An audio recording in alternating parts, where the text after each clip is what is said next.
Mountain daily carry. When I posted this video a couple days ago, I had no idea the traction it was going to get. And it was very clear to me that I didn't do it right the first time. So here I am doing it again. I thought this video important because the popularity of Western hunting and the outdoors in general has gone up, I'll say exponentially, ever since 2020. In 2020, I saw more people, at least in one area, a lot of them bigger idiots than I am, than I had seen in that same area in the last 5 years combined. I don't really like the crowding or the crowds, but I don't want to see anyone get hurt or end up in a bad way. Now, the items I'm going to pull out of my pack and show you are basically based on my own experience, my own thoughts, my own opinions, that type of thing. Your mileage may vary. From my perspective is that of a hunter's perspective. I guess you could say I have been a solo, I want to stroke my own ego and make it sound cool. I've been a solo mountain hunter, or a backcountry hunter, as some would call it, for 9 or 10 years now, something like that. In that time, I've had a hunting partner along on one of my hunts twice that I can recall. I'll also caveat that what I carry on me daily is highly influenced by weight savings, because I will usually carry a lot of things on me depending on what I'm doing. More than your average hiker or backpacker. So weight savings to me is something that I pay a lot of attention to. Another thing is that these items are stuff that I carry for an emergency in case I get stuck overnight. And as a hunter, or if you get into hunting, you will find yourself in situations quite often where you will be walking by yourself or hiking through the mountains or the woods by yourself in the dark. Happens all the time.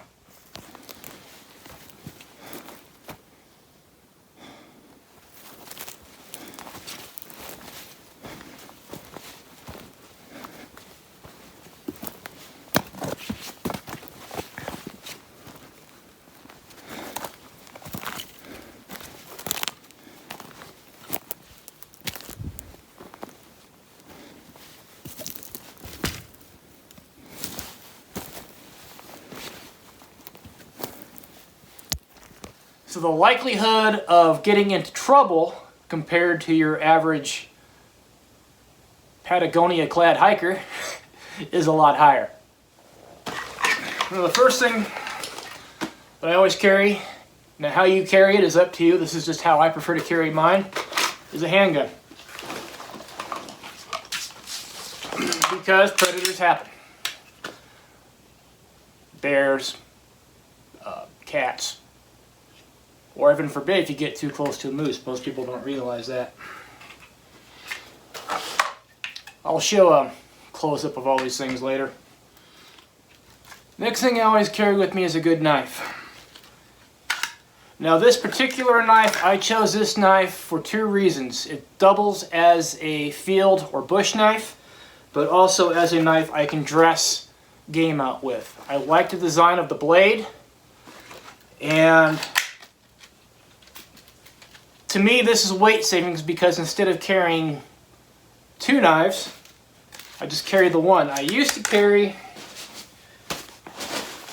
a separate knife in my kill kit, along with game bags. If I can make this a little bit lighter by carrying just 1 knife, I'm going to try that. I do have some sharpening stones and all that in it, but that's for another video. Now, it doesn't necessarily have to be this knife. This is just one that I wanted to try out for the reasons I just explained. A Gerber strong arm is very popular in the outdoors community.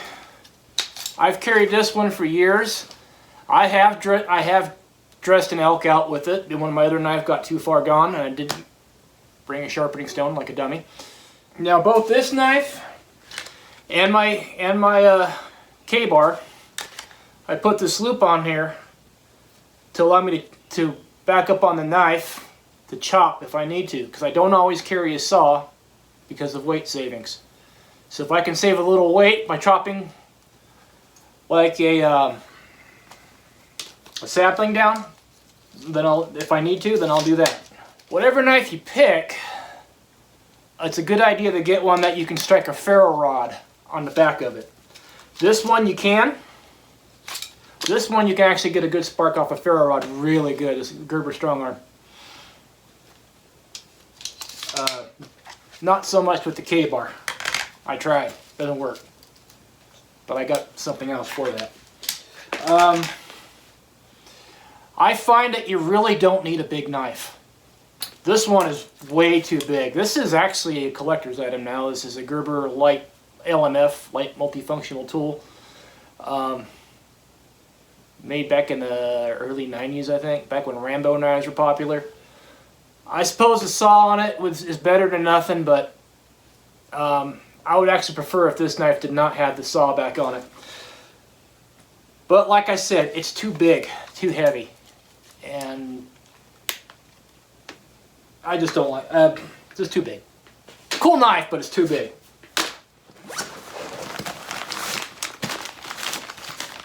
First aid kit. This is a Adventure Medical Sportsman series for 2 people. I'd say it's just for 1 person. Now, the first aid kits are for ouchies and boo-boos. It's not really for trauma. Well, trauma isn't likely. You should probably be prepared for it anyway. Now, on the trauma front, I carry 2 items. An Israeli bandage. This is mainly to stop hemorrhaging, in case you're really bleeding out for whatever reason. Hunting accident, heaven forbid, or something stupid. And then this, these used to come out of USGI medical kits a lot. It's like a shoulder sling. I think they're called Muslim bandages. But you can use this as a tourniquet. You can get a stick and use a stick as a windlass. You can use it as a shoulder sling in case you screw up your arm or your shoulder. But you can also use this to filter big, large particles or mud out of dirty water if you have to. So this is multifunctional, and that's why I carry it. It's also lighter and more compact than carrying an actual, like a Cat 1 tourniquet, which you probably aren't really going to need anyway. Whereas this, you might actually need to use. The rest of the first aid kit is just a standard first aid kit, and it's mainly for ouchies, scratches, boo-boos, and bee stings, and that kind of thing. Next item I always carry is a compass.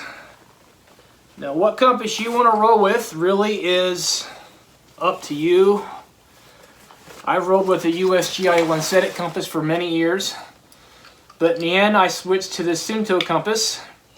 These are a lot more expensive now. This was $50 when I bought it. Now they're like $70.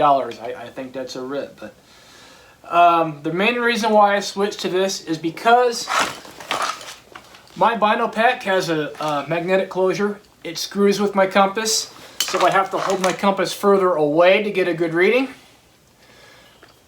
So this works like that, but it's also lighter weight, and I can use this mirror on it as a signal mirror. And it has a little bit of a magnifying lens on it, so I can look at stuff close up. So it's old man eyes. So this is multi-purpose, and it's lighter weight than a Lancetic compass, and that's why I like this. My emergency kit. Now there's several things in here. If I remember correctly, this weighs 14 ounces. In this, I like to carry, it's like a Mylar space blanket, but it's more in the shape of a bivy sack. This is dual purpose in that it can help stave off hypothermia, because mountains can drop, the temperature can drop really fast, really quickly. But also it's blaze orange, so I can use this as a signal flag. if I need to. So it's dual purpose. Ferro rod. I keep a brand new one in my kit. I can use this attached thing right here to strike it if I need to, since I can't do it with my knife. Backup compass. Emergency whistle. I'm going to call it that. But the main purpose, this is something I learned years ago, is that a whistle will carry further than your voice if you're trying to get someone's attention.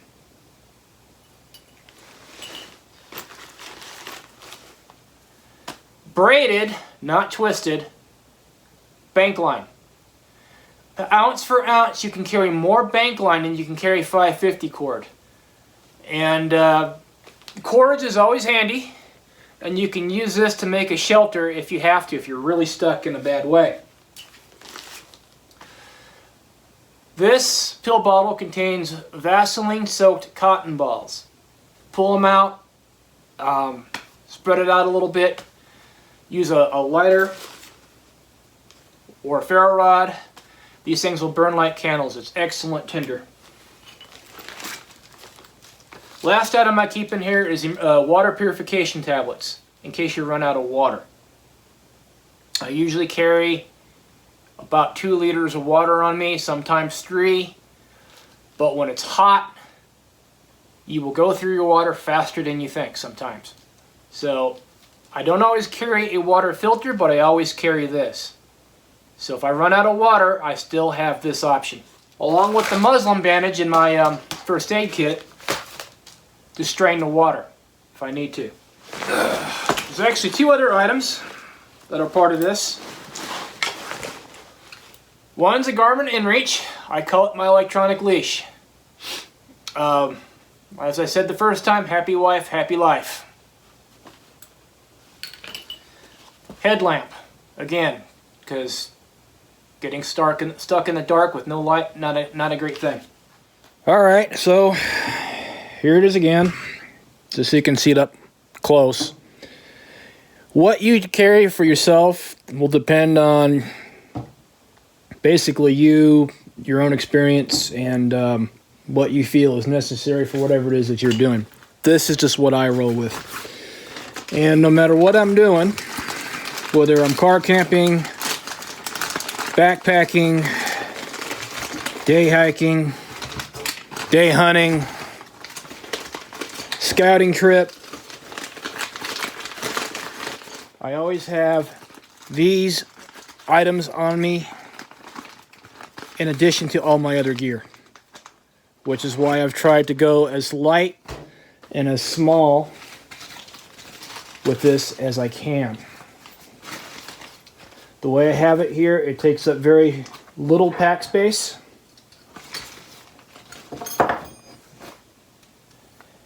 And is not very heavy. If I get stuck overnight, then I have the means to make myself a fire, create a shelter, and signal for help.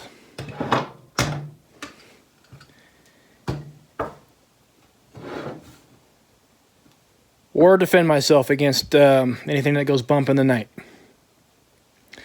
So, if you haven't tuned out about, I don't know, at least 5 minutes ago, and closed the video out, you have a good one, and stay safe on the mountain.